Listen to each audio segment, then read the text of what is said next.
Hello everyone, Xeno What If here. Bring in Season 2 Part 37 of What If the Transformers Were in My Hero Academia. Link in the description of the fanfiction of this What If. Listen here YouTube. I do not own anything and this is not a scam. Chapter 73, Prehistoric Panic, Part 1. The next day at school had been, a bit disjointed, to say the least. That morning, during their hero training course, the students of Class 1A had been paired off into groups of 4 groups of 5 and were then paired off against one another in a combat training drill. Just like in their first class, one team were set up as villains while the opposing team were the heroes. The heroes' goal, to get past the villains and make it to their hostages in the building they were guarding. The villains' goal was to incapacitate the heroes before that could be done. To say things didn't go too well for Izuku's team was an understatement.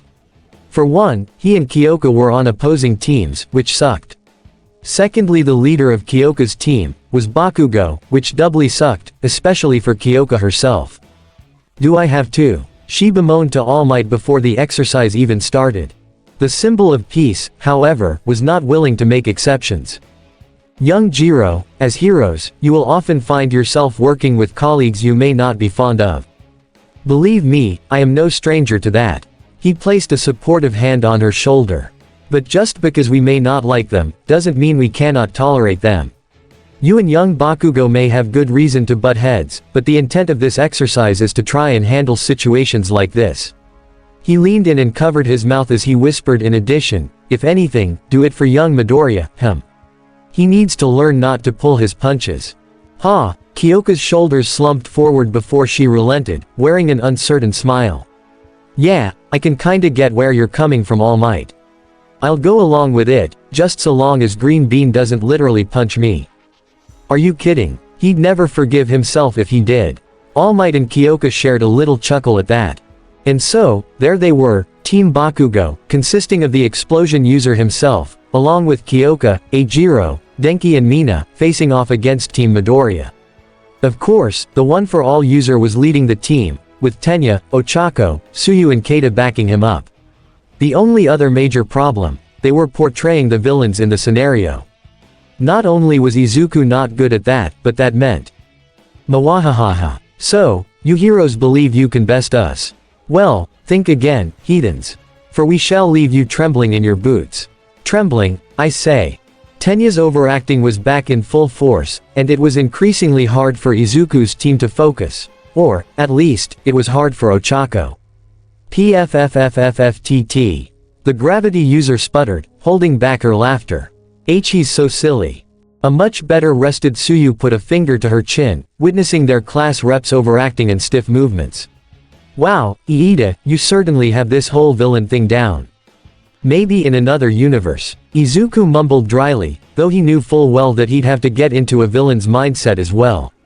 As this thought crossed his mind, however, he noticed that Keita was standing by herself, away from the others. She was also being very quiet, which tipped Izuku off that something wasn't right. It's very unlike her. He approached her from the side and waved her down. Hey, Kiryu. The Soro Parts user didn't respond, and little did Izuku know that she was actually lost in her own important thoughts. Mom, Dad, what in the hell did you guys get into? She bit her lower lip apprehensively.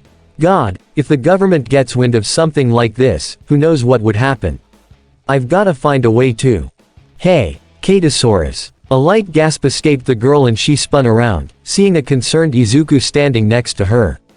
Oh, Midoriya. I'm sorry, I didn't see you there. It's okay, but, the greenette tightened his lips in concern. Are you okay, Kiryu? You seem a bit, not yourself today. Why yeah, I'm good. Keita said sheepishly. I'm just still having trouble with Parents' Day is all. But we can talk about that later. So, what's the plan for the exercise, leader? Izuku flinched at being given the title, leader, and all at once, Tenya, Ochako and Tsuyu's attention was brought to him as well. Yes, Midoriya, the former said as he flexed his fingers evilly. What will be the best plan to execute so that we may smite our enemies and all those who oppose us? Clearing his throat, Izuku began thinking up a plan, which quickly turned into a mumbling streak. Let's see, the typical bad guy is mostly focused on trying to outwit most heroes, though they're not above using brute force if the situation comes down to it. Though of course, most times that's only when they're desperate and need to try and get away from the heroes, so if we want to win, we'll need to. And, begin. BZZZZZZT. The starting buzzer and All Might's voice over the intercom shook Izuku out of his mumbling state. Wait, wah. Boom. DIIIIIEEE. Sure enough, next came Katsuki's signature catchphrase, propelling himself toward the villains, while the rest of his team trailed behind. You're gonna wanna brace yourself, Deku. 'Cause I'm about to blast you poser villains into next week. Sorry about this, guys. Mina called out as she, Eijiro and Denki all readied their quirks, only for something to shoot by them with surprising speed. Huh. In a move that made everyone double-take, Bakugo included, Kyoka had used her wrist-mounted speakers to blast herself forward, the sound waves, concussive force propelling her so that she was neck and neck with the explosion user. From there, she turned up the volume and blew past him completely, leaving him stunned and Izuku even more so, when she came within mere centimeters of his face. Wah. Sorry, celery stick. BWAAAAAAMMM. Crash all at once, Izuku was hurtled back into the building he was supposed to protect, his ears ringing from just how loud that sonic blast was. And while he was admittedly very impressed by how potent Kyoka's attack was, he still couldn't get over how painful it was. Hey, what gives? I thought we'd have more time to plan things out. At that, All Might's voice entered over the intercom again, ha ha ha. Young Midoriya, time is precious, and in real-life scenarios, you never know when it'll be taken away. This exercise is meant to help you think on your feet. No planning ahead here. Now, I suggest you do what your classmates are doing and get in the game. Izuku's head snapped up and he saw exactly that, his teammates engaging the enemy even without the proper time to think up a plan. Ochako was actually holding her own well against Mina through gunhead martial arts, while Tenya raced circles around Denki, the blonde's electro blasts not connecting in the slightest. Eijiro had tried to make it past the defensive line, but Tsuyu had made sure to send him straight back through the use of her tongue. And of course, that left him and Kyoka, the perplet goading him into attacking her. Come on, get your head in the game, Izuku, Kyoka made a, come at me, gesture. Fight me. Aye, Izuku took a deep breath and steadied himself, knowing full well that he needed to do this. He needed to get into the right mindset for this exercise if he wanted to get a passing grade. Alright, he lifted his respirator over his mouth, activating his rider-esque helmet. You wanna see a villain? He reached up and changed the glowing eyes of the helm from bright red, to an eerie purple. I'll give you a villain. Kyoka smirked, glad that her best friend had gotten the message. Hey, bring it on, Dark Rider Deku. The two teens charged in with equally loud battle cries, which left only one pair of students to do battle against each other. And needless to say, Keita wasn't happy about it. Not one bit. If anything, she was absolutely perturbed. Once again, she stood across from Katsuki Bakugo, and immediately, memories of their battle at the sports festival began racing through her mind. At least, the memories she could recall before she'd transformed.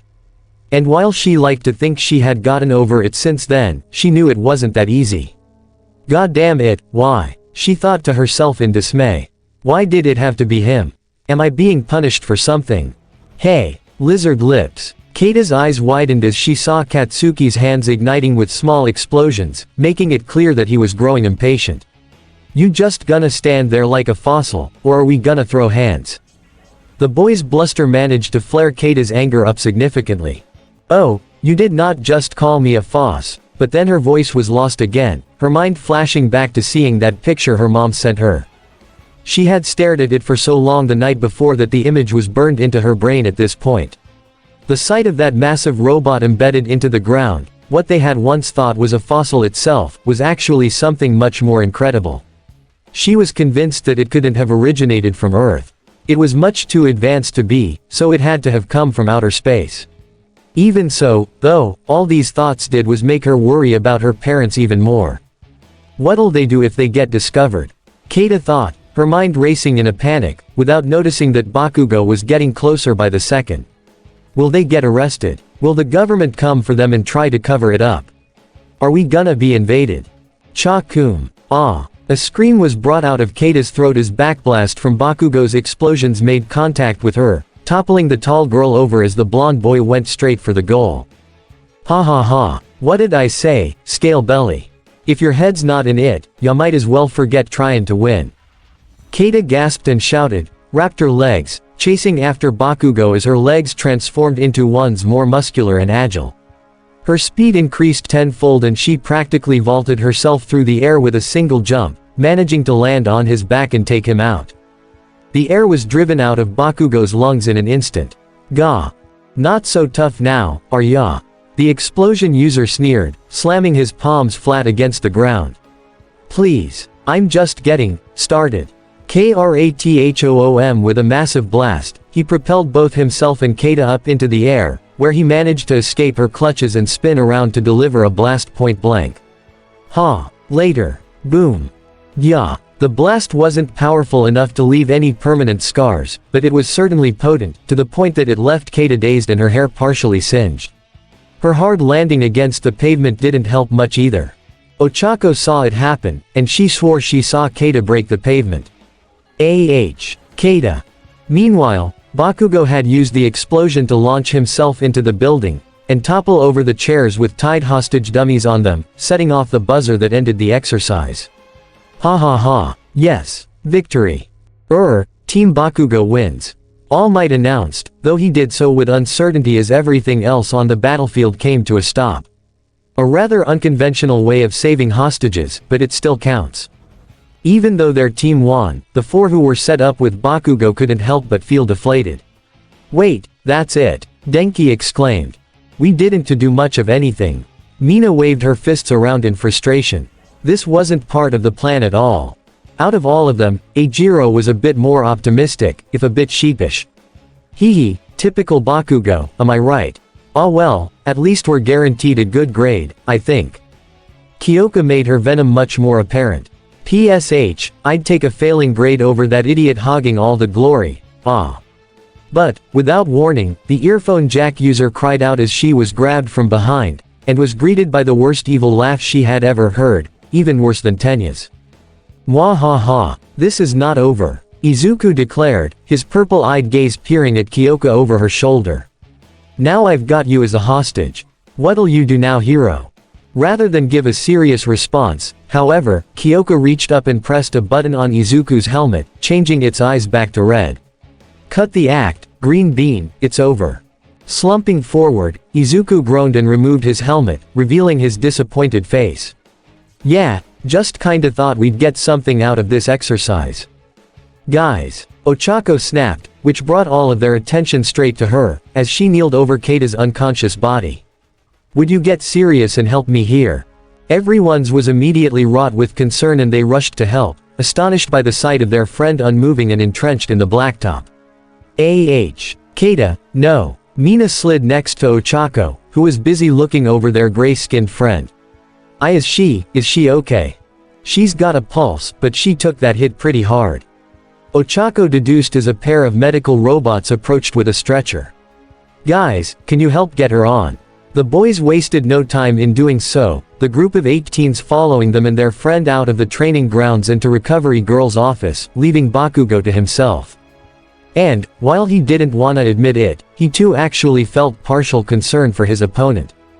Still, he wasn't about to admit that. She'll be fine. Katsuki resolved in his head as he went for the control room instead. If she can survive what happened at the sports festival, this'll be nothing for her. However, the blonde was equally irritated with his rival, to be sure. What the hell was wrong with her, though? Where's that intensity from our last fight?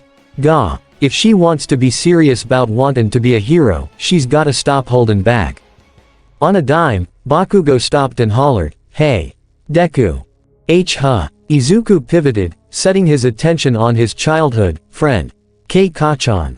Katsuki thrust his finger to the greenette, shouting, tell Kiryu that if she has any hopes of beatin' me, she'd better start talkin' things seriously. She was totally out of it for this whole stupid exercise. Get her to, I dunno, talk about her feelings or whatever to you. He turned around and started walking away again. "You're good at crap like that, right?" he said with an apathetic handwave.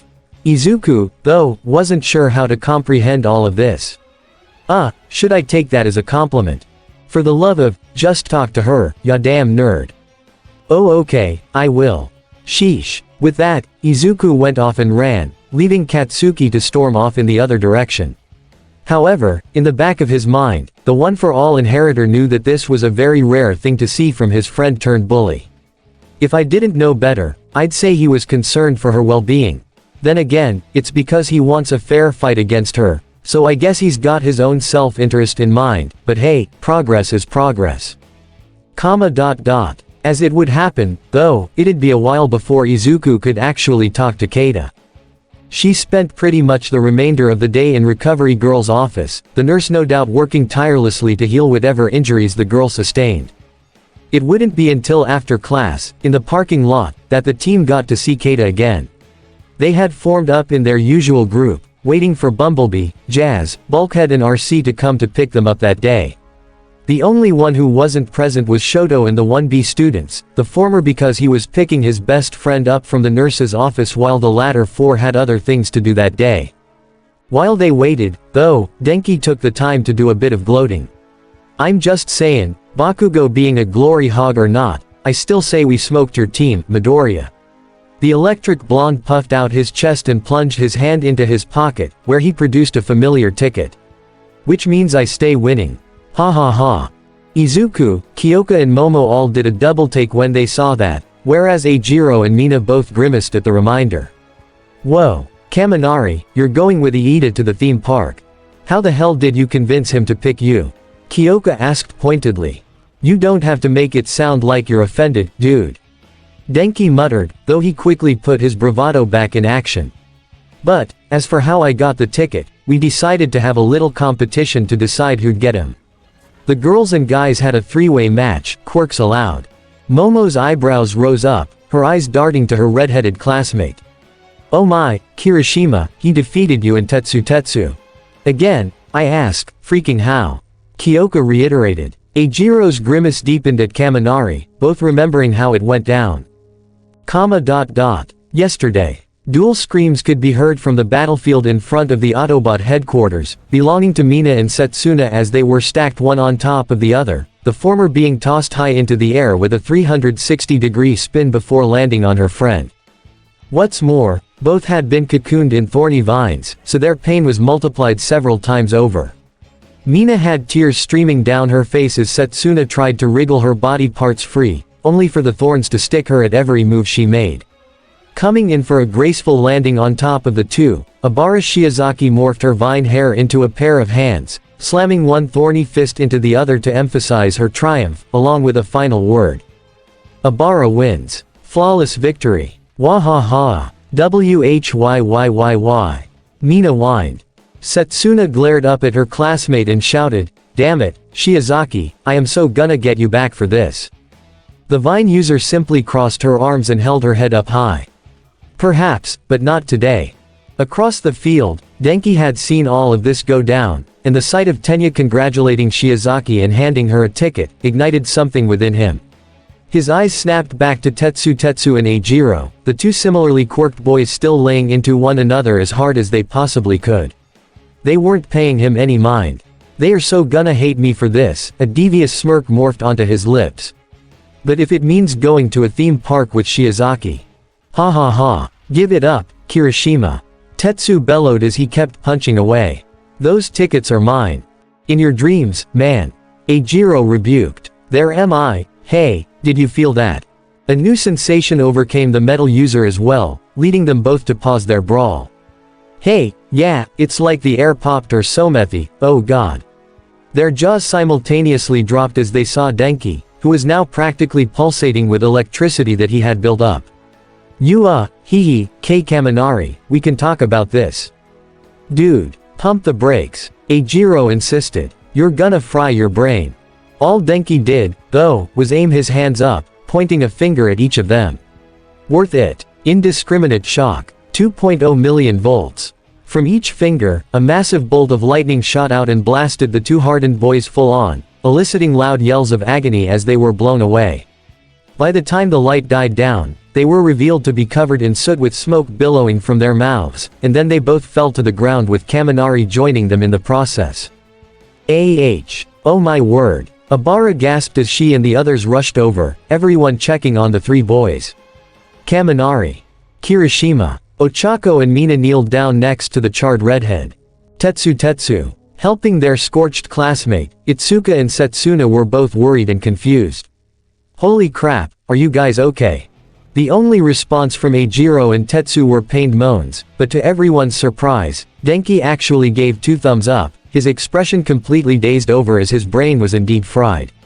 Yee, I did it. I suppose he did, technically. Tenya shrugged, placing the ticket on Denki's forehead. Congratulations, Kaminari. Yay. The story left Izuku, Kyoka and Momo utterly dumbfounded, though Denki himself was still puffing his chest with pride.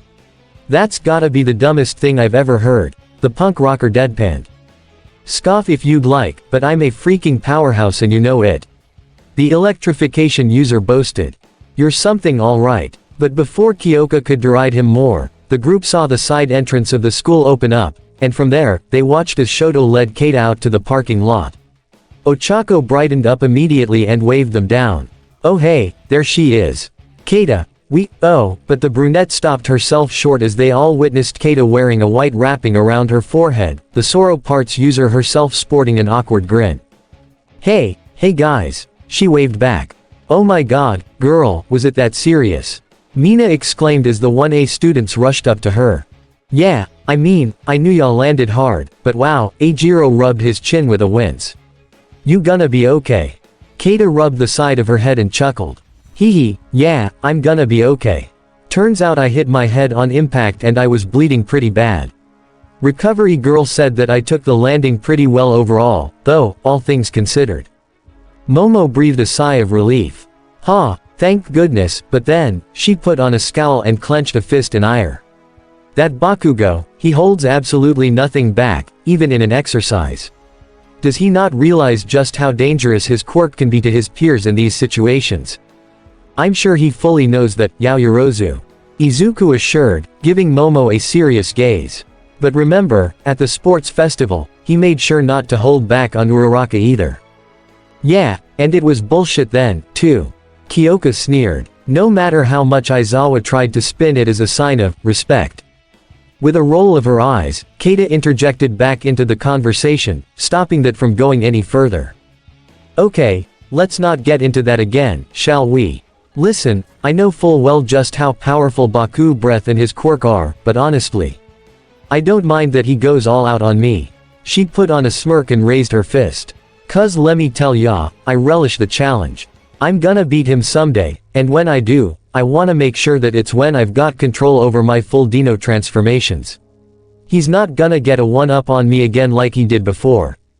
While the rest of the 1A students all smiled and voiced their support for her, Izuku still had his concerns. For as much as Katsuki's attitude rubbed him the wrong way, he was right about one thing, Keita wasn't all there. It was obvious that she was hiding something, and the smile she wore proved it. It was forced, something that he recognized all too well. It's now or never, he resolved, stepping to the front of the crowd to speak. I'm glad you feel confident, Kiryu, but I'm still a little worried about you, I'm not gonna lie. His words caught Keita's attention quick, along with everyone else. Before the exercise started, you told me that you were having some trouble with Parents' Day, and during the whole thing, you seemed distracted. Shoto's eyes widened a little and he finally spoke up. What? Keita, is that true? Seeing the Soro Parts user shy away a little, Izuku pursed his lips and bowed his head slightly. Forgive me if I'm overstepping my bounds, but, is everything alright at your home, Kiryu? With all eyes now on her, Keita knew that there was no getting away from things this time. I just can't tell them about the giant robot, I wish I was better at lying, but, maybe giving them a half-truth will be good enough. Taking a deep breath, Keita relented and explained. Okay guys, you got me, there is something going on, but you've gotta keep this on the down low. No one else, in or out of our classroom, can know about this. Understand? Of course. Momo agreed, earning a collective nod from everyone else. Keita, whatever is happening at your home, you can entrust us to keep it secret. Thanks. Keita smiled gratefully before letting the cat out of the bag. You see, I called my mom last night to see if there was any hope of either her or my dad coming to Parents' Day. Her eyes shifted down sadly. And, unfortunately, neither of them can. That earned her many a sympathetic gaze from her friends. Oh, I guess they're really too busy, huh? Ochako said. No, it's not anything like that. Keita shook her head. They'd love to come, but they've run into some trouble with the dig, and I'm talking like legal trouble. Hearing how heavy her voice had gotten, the group were visibly taken aback by the news. Yeah, it could be pretty bad. My parents have to try and sort things out with the authorities, but chances are, hick. At that point, she was starting to choke up, which led Shoto to lend her a comforting hand. Keita. Goodness, this is horrible. Tenya raised a hand stiffly. Have you considered telling a hero? Or perhaps a teacher? Maybe they could. But Keita vehemently shook her head. No, class rep, this problem goes far beyond anything a normal hero can do. She reached a hand up and wiped her tears away before they could flow down her cheeks. I don't know what to do. I don't want anything to happen to my mom and dad. Seeing his best friend like this, Shoto's expression hardened and he pulled his whole arm across her shoulders, where she automatically buried her head into his neck and wept silently. It's okay, everything will be okay, Keita. Just then, however. Beep beep. The teens all perked their heads up at the sound of car horns approaching from down the street, where they saw Bulkhead, Bumblebee, RC and Jazz all pulling up to the school. Buck stuck his head out of his driver's side window and waved to the 1A students.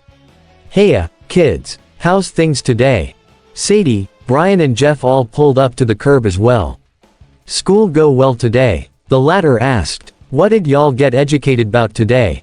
We'll tell you on the way home. Kyoka assured. First, we've gotta try and solve our friend's problem. It was only then that Sadie and the boys noticed that Keita was with them, too. The Soro Parts user's eyes were getting red and puffy with all of the crying she'd been doing, which kicked the Autobot intelligence officer's protective instincts into gear. Oh sweetie, is everything okay? She got out of her car and went over, prompting her companions to do the same. Oof, I know an upset face when I see one. Buck empathized. What's eatin', ya, kid? Keita sniffled and wiped her hand across her face, trying her best to compose herself. It's not something you have to concern yourselves with. It's just a family problem. The Autobots, however, weren't quick to take no for an answer. Aw, man, sorry to hear, but maybe there's something we could do. Jeff suggested. And no, really, you guys don't need to worry about this. Keita pressed, raising a hand to the group. This is just something that I need to handle on my own, if I even can. She shifted her sights to Shoto in a gloomy gaze. Right now, I just kinda wanna go home. I understand. I'll walk you there, Shoto assured before nodding to the others. You guys go on ahead. We'll see you tomorrow. Okay, Kyoka said hesitantly.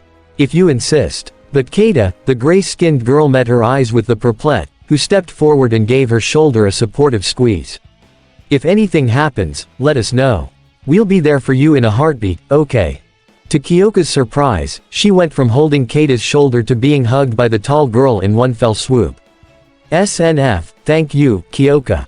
You guys are the best. While normally not one for such intimate gestures, Kyoka resolved that this was a fine exception, willingly reciprocating the embrace. You're welcome, and trust me, things will work out. Once the two separated, the team went with the Autobots, with Kyoka joining Izuku inside of Bumblebee. We'll make sure about that, right? She said with a serious gaze to her friends. ZKRT, copy that, good buddy. Bumblebee agreed. Yeah, we should ask Agent Fowler if there's any way we could get Keita's parents off the hook.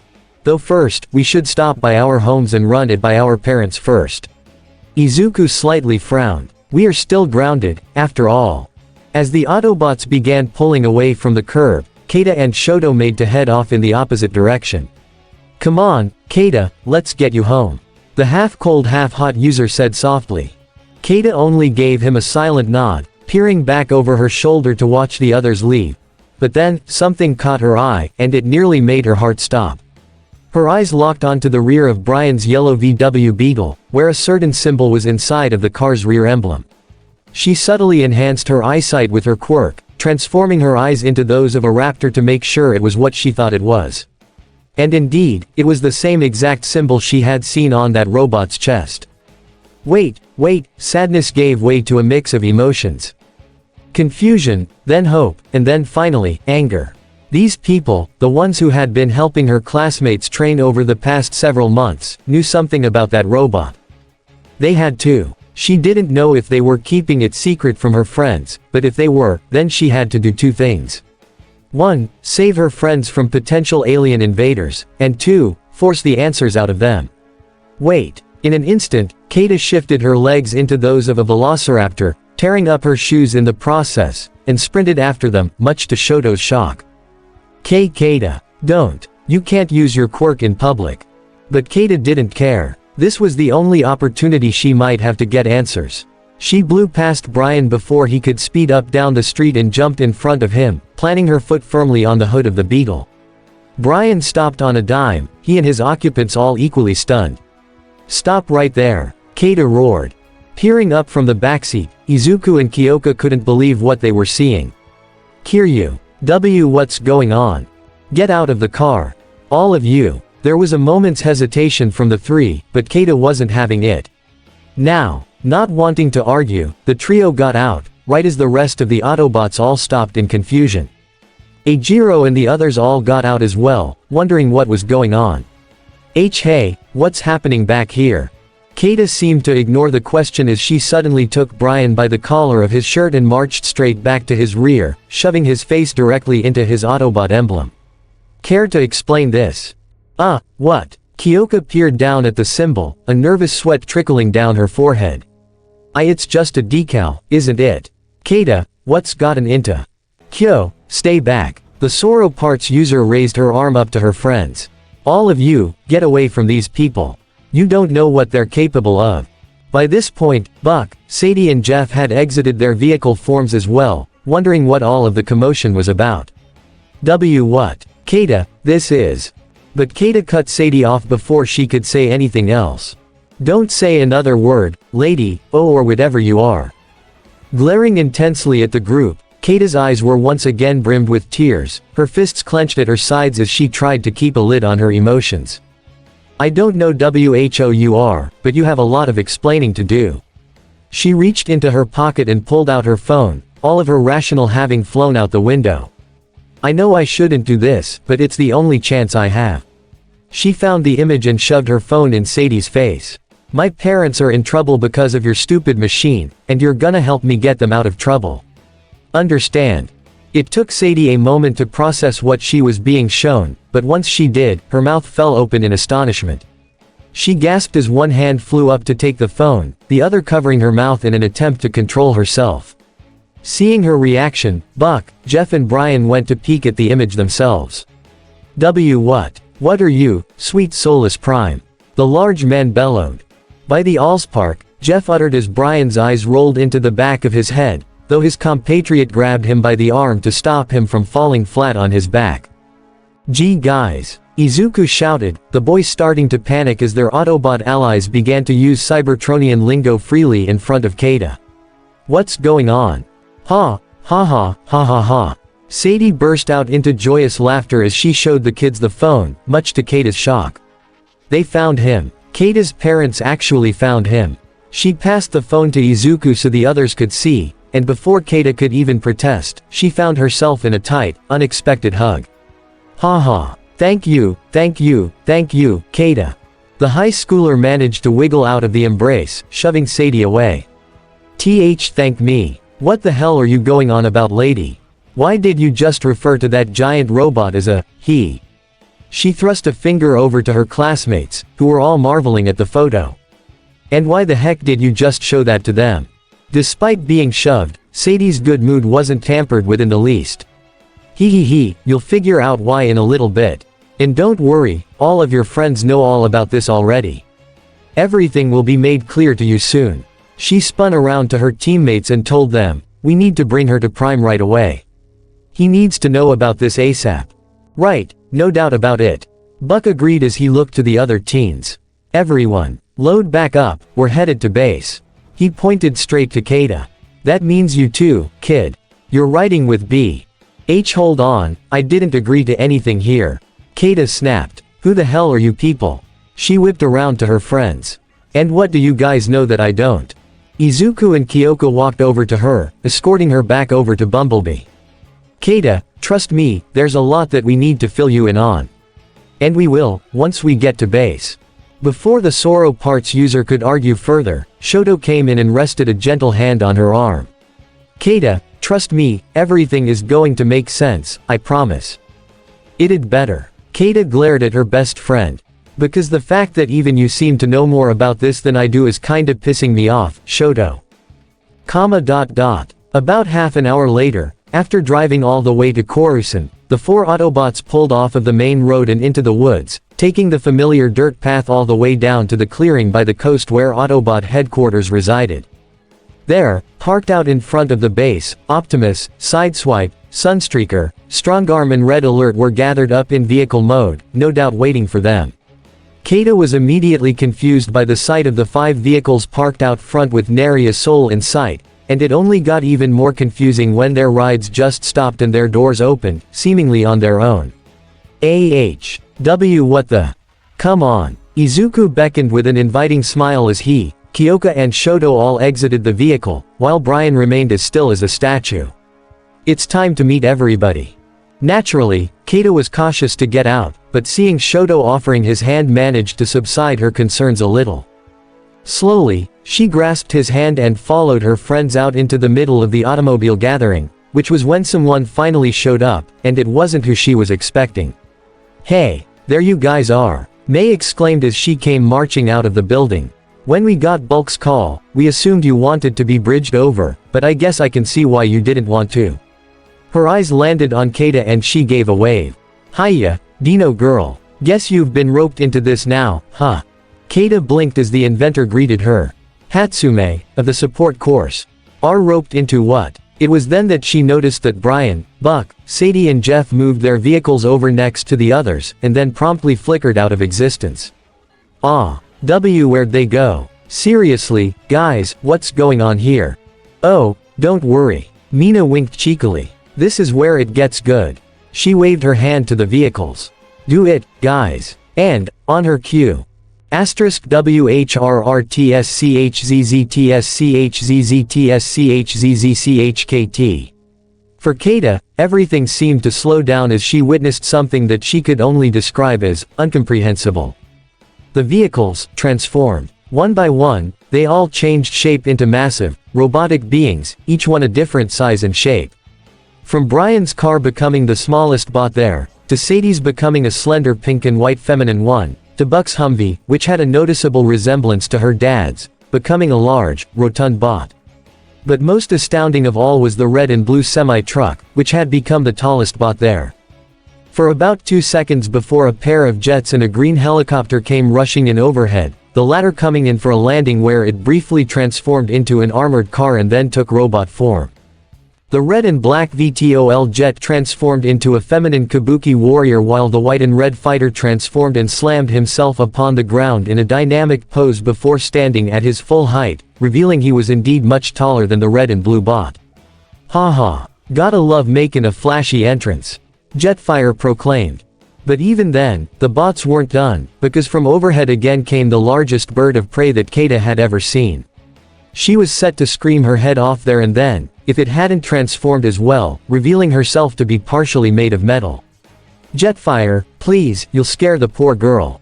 Eraser insisted, unaware that Keita was still plenty scared. Once the team was all gathered, Optimus Prime kneeled in front of the teens and lowered his face toward Keita, who was still just staring slack-jawed in mind-numbing awe. Young Keita Kiryu, we meet again, he greeted.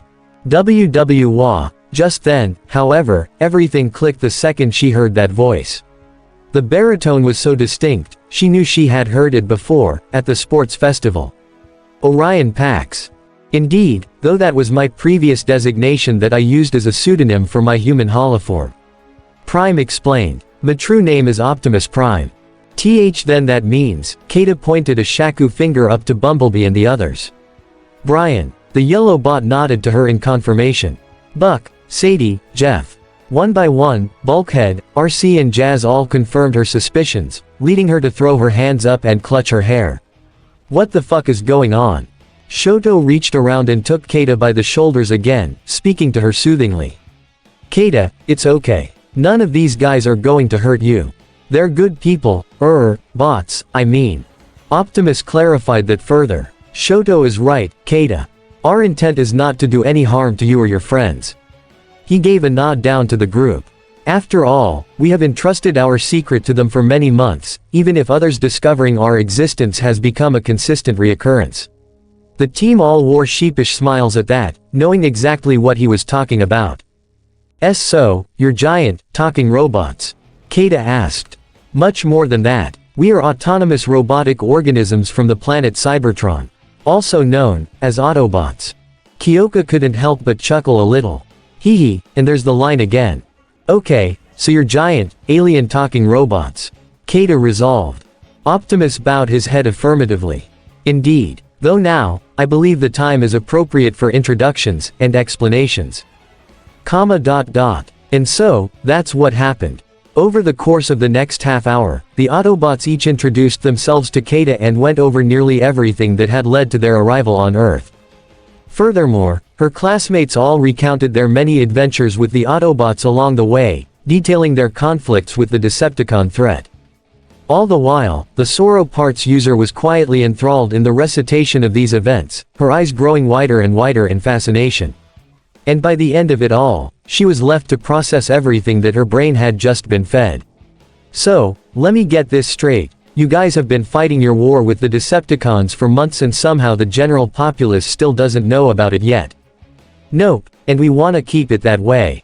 Ha ha ha. Sideswipe laughed before getting on his knees and bringing his hands together beggingly. So please don't tell anybody. MHA. Following his brother, Sunstreaker began bowing his head profusely. We've already let this secret slip so many times, we really don't want it happening more than it needs to. Keita raised her hands to the twins, hoping they'd relax. Whoa, guys, I don't plan on telling this to anybody, trust me. I mean, hell, who'd even believe me? She craned her head around to the Autobots surrounding her. I mean, a bunch of alien robots from outer space. Even in a world full of quirks, that'd sound ridiculous to most people, but you. Without warning, Keita rounded on Bulkhead, pointing an accusing finger up at him. Me. The wrecker stuttered, taken aback. You're the one who smashed my family's pool. Oh, yeah. Bulkhead awkwardly rubbed his helm, remembering his initial splashdown when he came to Earth. That was my bad. Sorry about that. Springer couldn't help but let out a mighty guffaw at that. Ha ha ha. No fraggin' way. Bulk, why am I not surprised this happened to you of all bots? Mina approached Keita and asked, you're not gonna ask Bulk to pay off the damages, right? 'Cause he can't exactly do that. Keita grumbled and rolled her eyes, folding her arms over her chest.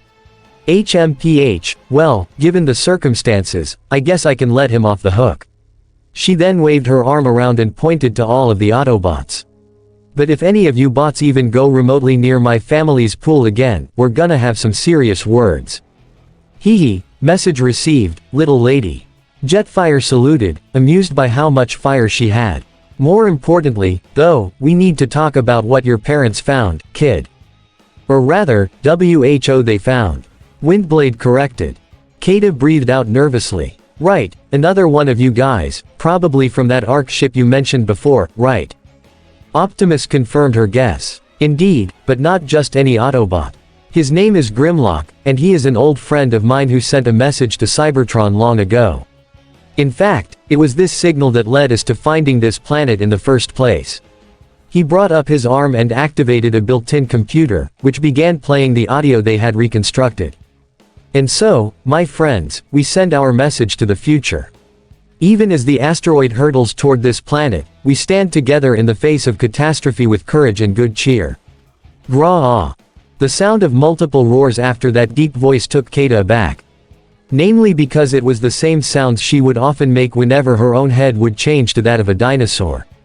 Wait, was this guy actually on Earth during the Paleozoic era? Given that the Ark went missing over 65 million years ago, that does stand to reason. Red Alert rationalized as he also activated his own ARM-mounted computer, bringing up a holographic copy of Grimlock's picture from Kata's phone. But the fact that your parents found him in this state, is both very relieving and concerning. And why is that? 'Cause Cybertronians don't usually go into hard stasis like this unless they have a stasis pod. Jetfire explained. The pod is what keeps the energon in us flowing, and it can sustain us for much longer periods of time. He pointed at Grimlock with a slight wince. But Grim here, well, the good news is he ain't dead. If he were, he'd be entirely grayed out. The bad news is that the energon within him may have stagnated so much that it's only barely keeping his spark alive. Red Alert asserted, bringing his arm back down. If we want to reactivate him, he's going to need all of the old energon pumped out of him and a lot of new energon infused into his system. Then to finish it off, he'll need a jumpstart to get his spark pumping again. Bulkhead finished. It's an incredibly complex and delicate process, which I'm no stranger to seeing, and sometimes, it can fail. A collective gasp rang through the teenagers, all of them clearly worried. Then what are we waiting for? Denki exclaimed. Let's get to that dig site and get started. Whoa, slow down there, Denki. Strongarm paused that line of thinking. Let's not jump into panic mode right off the bat. The best news about this is that Grim's body is still relatively intact. Yeah, if he were heavily damaged, then it'd be a different story. Jazz crossed his arms with a confident grin. But with him in the state he's in, it should go pretty smooth, especially now that we've got an energon specialist in our ranks. The sound of approaching footsteps brought everyone's attention back to base, where yet another Autobot was making their arrival. And here he is now. May announced as she led Signal Flare and Agent Fowler out to the group. Hee, I'm getting a knack for using that ground bridge. Red Alert couldn't help but give a small, proud chuckle to his friend. HM, that you are, May. Thank you both for coming on such short notice. Optimus greeted. Not a problem, Prime. Fowler waved off. When I heard about what was going on, I was all ready to get in gear. He approached Kata and the other students, meeting the Sauroparts user eye to eye. So, Miss Kiryu, I presume. Kata tilted her head. Yeah, that's me. And who are you? Special Agent William Fowler of Sector 7. I'm the Autobots, liaison with the government. He sent her a reassuring grin. And don't worry, your parents are gonna get into any trouble once we're done here. The news made Kata breath a heavy sigh. Okay, that's good to hear. Fowler then directed his attention to Izuku, Kyoka and Momo. And you three, I've called your parents. The trio all simultaneously winced, but the agent put his hand up. Relax, you're not in trouble. I told them that I had to borrow you for an official Sector 7 meeting. They didn't argue, but they said they want you back by curfew. Izuku and Kyoka simultaneously pumped their fists into the air at the news. All right, they shouted. Thank you, Agent Fowler. Momo bowed her head in gratitude. We wouldn't want to miss this occasion. As Signal Flare approached the group, Kata pointed up to him curiously. And this guy is? Greetings. You must be Kata. The name's Signal Flare, the Autobots' latest edition waved. I'm the new bot around here. And thankfully, it seems that I'm already being put to work on something important. Signal Flare diverted his attention over to Prime and Red Alert. I appreciate you considering me for this task, Optimus. I'm no stranger to energon transfusions, so I'm glad to be of service. I am happy to hear it, Signal Flare. Optimus smiled under his faceplate. And thank you for lending us your expertise. I'm certain that you and Red Alert will do a fine job. The Autobot leader's optics shifted down to Kata again and he knelt down, placing a hand on her back. So, are you ready to go help your parents?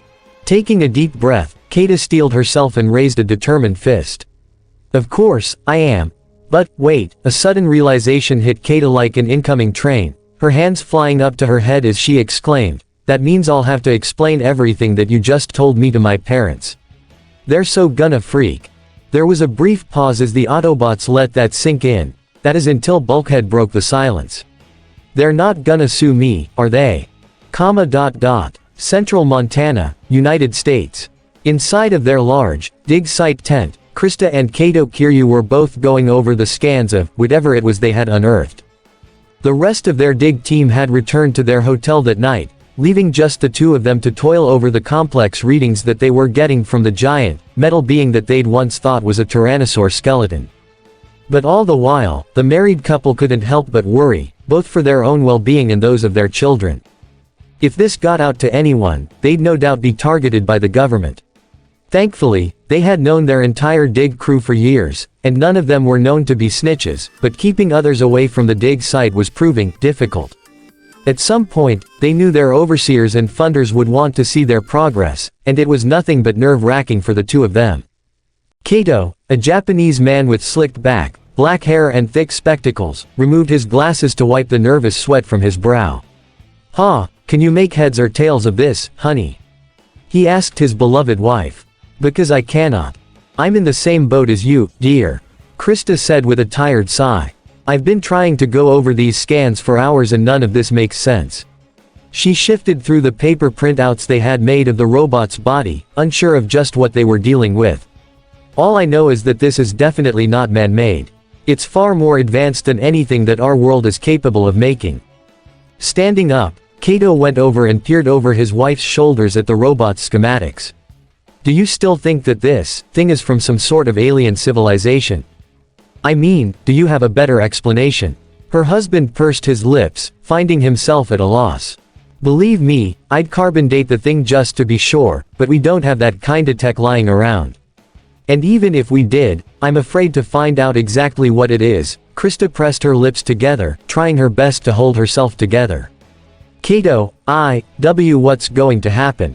To us? To our children?" A small whine escaped her throat as she fell into her husband's arms, the papers falling out of her hand as they shared an embrace. "I just don't know what to do." "Shish, sweetheart, don't cry." In reality, though, Kato was trying to keep himself together as much as she was.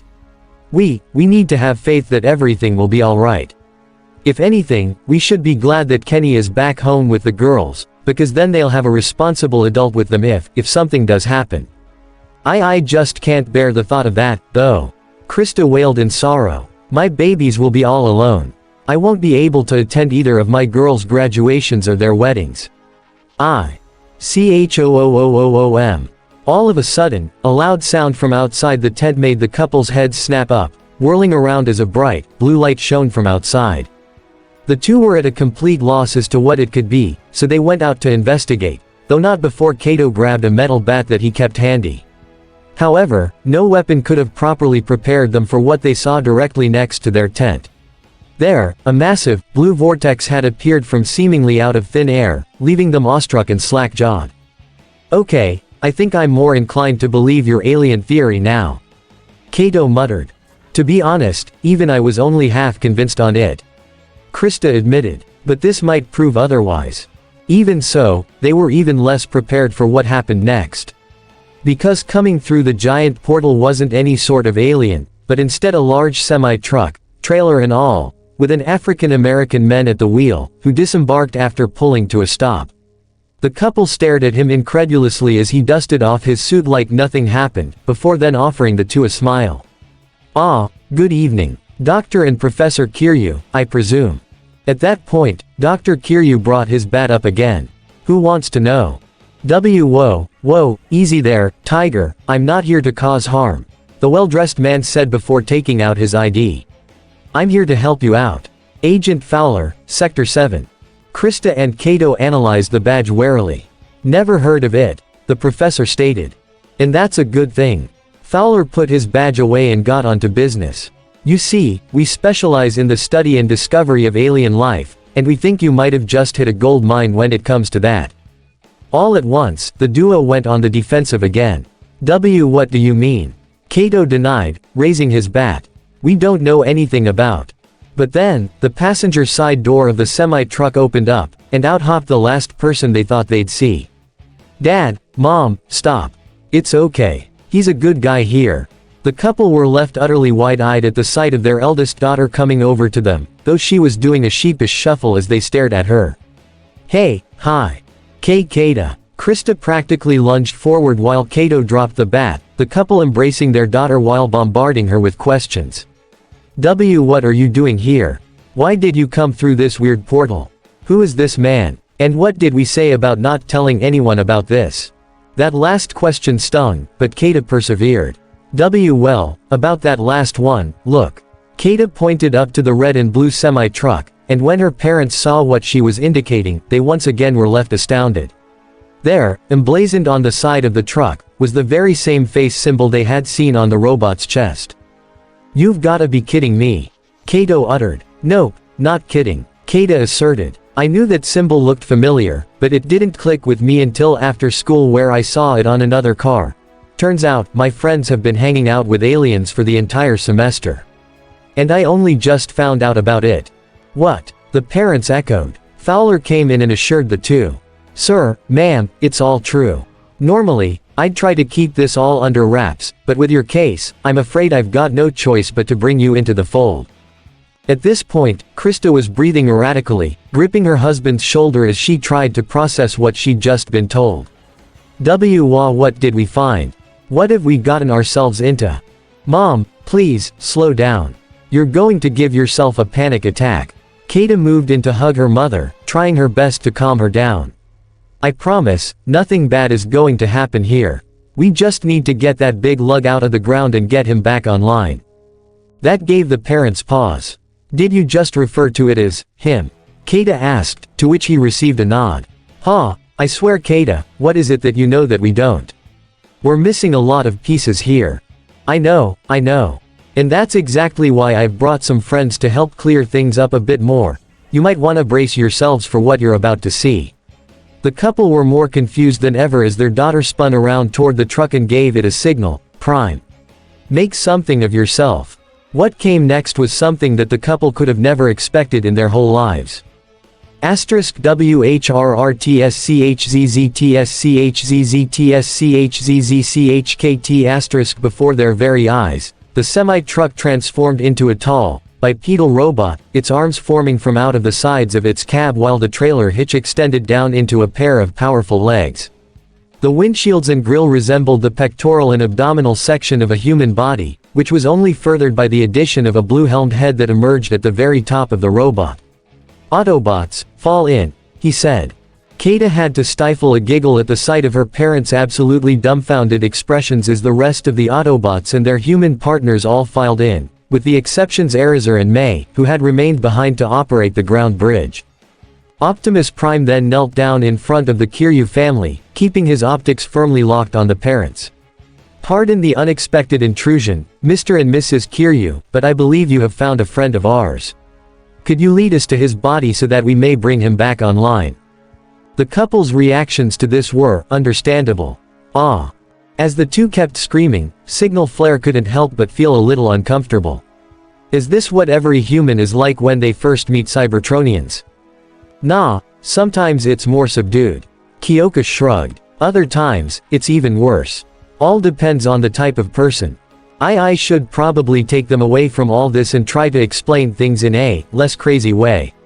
Kata briskly took her screaming parents back into the tent, calling back to the others, I'll be just a few minutes guys. Make yourselves comfy.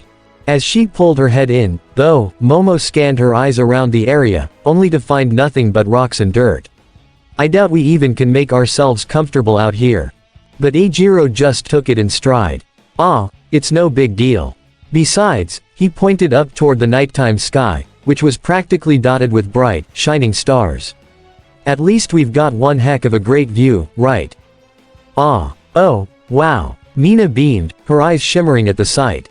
You don't usually get this kind of view in the city. How about we do some stargazing, guys? So, as they waiting, that's exactly what the teens did. They stared up at the clear sky full of stars while Kata, to the best of her ability, explained the short version of everything to her parents. After about 10 or so minutes, the Kiryu family finally emerged, with Krista and Kato both still very stunned, but much less terrified of the robots surrounding them. Please forgive our outburst, Optimus Prime, sir. Kato bowed profusely to Optimus. That was unbecoming of us. There is no need to apologize. The Prime assured. I should be the one asking for your forgiveness, if anything. The two of you did not need to be pulled into our secret in such a happenstantial situation. Oh, well, that may be, but what's done is done. Krista took a steady breath, still trying to comprehend that she was speaking to a giant, alien robot. "Huh, so, you wanna see your friend's body? If you'd be so kind." Krista motioned to her left.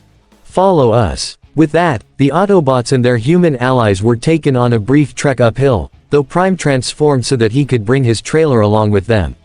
While they were being led to the dig site proper, though, there were a few small conversations along the way. After all, out of all the teenagers that were there, one stood out prominently to Krista, and she offered the boy a greeting smile. "By the way, it's good to see you again, Shoto." The monochromatic boy straightened up a bit when he was addressed, with Kato greeting him as well. Yes, always nice to see you, young man. So, I take it that you're in the same boat as Kato, right? Only just found out about these, Autobots. RC piped up. Thank you, Autobots. Shoto rubbed the back of his head, suddenly feeling very awkward. Well, I kinda knew about them before Kato did, actually. Only by about a week, though.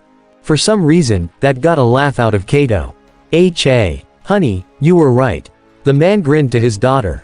These guys can't keep a lid on their secret to save their lives. All at once, many Autobots and practically every student in Class 1A let out a groan, once again reminded at how bad they were at keeping that info disclosed. Kato, though, narrowed her eyes at her father. Dad, come on, things are already crazy for them right now. Ya don't have to rub it in. Oops, sorry, the doctor trailed off as his sights returned to the teenagers. But you kids, you're my daughter's classmates, right?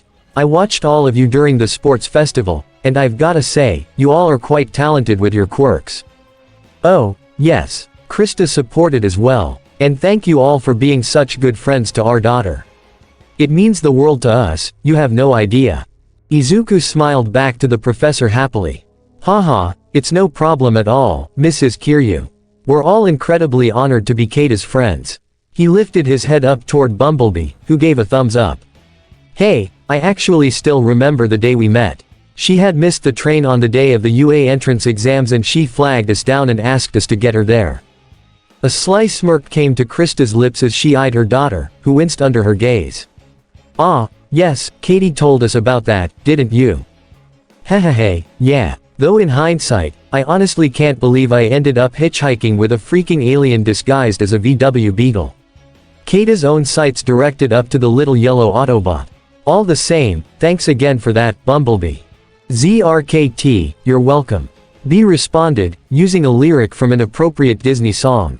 Eventually, the group made it to the site, which was covered in probably the biggest canvas they had ever seen. Whoa. Ochako uttered. Where'd you get a tarp this big? You'd be surprised how big they make these things. Kato stated. In our line of work, covering fossils to prevent damage from the elements is key and, well, ya gotta have ones big enough to accommodate sauropods and the larger theropods. He placed his hands on his hips and let out a breath. But putting it on and taking it off is one hell of a chore. Hey, not for the likes of us.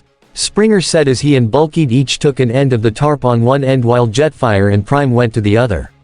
They removed the metal stakes that were keeping it in place and Springer announced, on 3, ready. The 4 bots gave him the go-ahead. 1, 2, 3. All at once, they lifted the tarp up and draped it off to the side, and there he was. Like an unmoving sentinel, Grimlock was laid out on his back, staring up at the sky with a seemingly lifeless stare. Though of course, he lacked optics and a mouth, which meant his darkened visor combined with his mouth plate on his overall black helmet made for an image that managed to actually leave some of the teens intimidated. It didn't help that the gray, gold and red bot before them was massive either, covered in spikes and claws and what have you. Mina summarized their thoughts rather well, damn, he big. Dauntingly so. Tenya adjusted his glasses, making sure that he was seeing things correctly. I thought he was huge in the photo, but in person. I seriously thought Cybertronians couldn't get bigger. Denki uttered. He might be, a head taller than Jetfire. The Autobot Air Commander couldn't help but cackle at the comment. Ha ha ha, I'd say you're right on the money there, Sparky. Grim's definitely a big bot, but by Trion's beard, I never thought I'd see him like this. Strongarm felt the need to salute the unmoving body of one of the strongest Autobots ever, though she reserved herself for now. Grim's always been a tough one, that's for sure.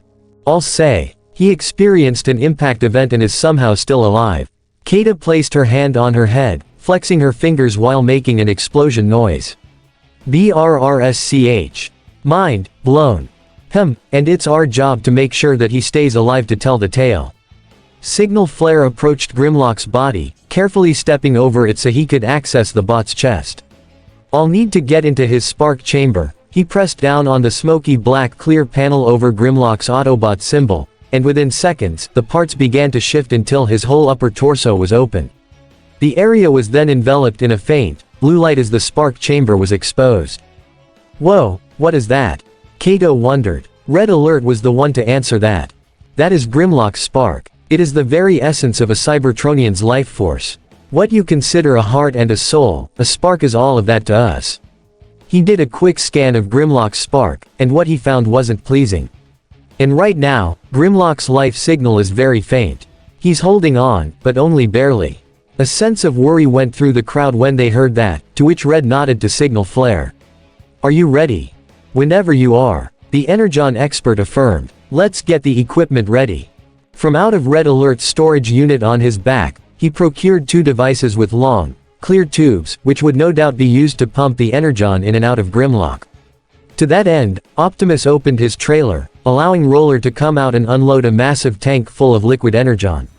There was also a tank that'd be used for the old Energon that'd be pumped out. Roller pulled up and transformed, wiping his brow and taking the Kiryus aback. Woo, hope this'll all be worth it. It will, Roller, Optimus assured, his optics going back to his catatonic friend. I have known Grimlock for many eons, and if I know one thing about him, it's that he is never one to give up. Not as a gladiator, a soldier, and certainly not as an adventurer. Kata blinked in surprise when she heard that. Whoa, gladiator and soldier, I can tell, but an adventurer. She glanced back down to the motionless Grimlock as his arms were being hooked up to the Energon pumps. Just who is this guy? Haha, to borrow an Earth term of yours, only one of the most badass Cybertronians to ever live. Sunstreaker laughed. Trust me, Grimlock can tell you all kinds of stories from the escapades he and his team have had. Treasure hunting, swashbuckling, con-crushing. Sideswipe listed off. He and the Lightning Strike Coalition force have done it all. A series of oohs and ahs came from the marveled teens as Sideswipe jerked a thumb toward the bot in question. But I'll save most of that for him to tell when he wakes up. Because trust me, he will wake up. That's the goal here, Signal Flare affirmed as Red Alert outfitted him with some sort of backpack that had a tube sticking out of it, which was in turn connected to his radar array arm. Tenya furrowed his brow curiously at the device. And what exactly is that supposed to be? An Energon pack that I'm gonna use to keep Grimlock's spark stable while we do the transfusion. The blue Autobot strode forward and aimed his radar dish directly at Grimlock's chest, the radar spinning faster and faster until a blue stream of energy came out from its center and poured directly into his spark. This'll also help get his life signs back up and keep them stable. He gave a single nod to Red Alert. Whenever you're ready, Doctor. Silently, Red Alert turned on one of the machines, allowing it to start pumping out Grimlock's old Energon. Compared to the fresh stuff that was in the other tank, it was definitely a duller shade of blue, with no glow to it whatsoever. Sue, how long is this gonna take anyway? Mina inquired. By my estimate, a full Earth hour. Red Alert answered. So I suggest you find something to preoccupy your time rather than just sit and stare while this happens. So, that's exactly what everybody did. For a full hour, the group of Autobots and humans simply conversed with one another, exchanging introductions and stories with Kata's parents all the while. Of course, the Kiryus weren't shy about sharing their own stories with the others as well, though some were definitely ones that Kata wished they wouldn't. Haha, oh, and then there was the time our little Katie got her head stuck in a fossil's ribcage. Ha ha ha. Kato laughed as his daughter looked completely mortified.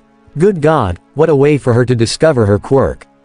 Ha ha. Wait, that's how you found out what your quirk was, Kata. Kyoka chuckled. Momo sent her friend a sympathetic gaze. I must admit, that's quite the unique way to find out. You have to eat certain fossils in order to gain that dinosaur's attributes, right? Kata sighed and hung her head. Yeah, that's how it happened. I stuck my head in a trike's ribcage, struggled to get out, and when I finally did, I nicked my tooth on one of the bones, which broke a small piece of it off and into my mouth. The gray-skinned girl pursed her lips, glancing awkwardly at her parents. Needless to say, the museum my parents were working for at the time wasn't too thrilled about that. On the plus side, her head suddenly changed as 3 long horns grew out from her nose and forehead. I got these babies out of it.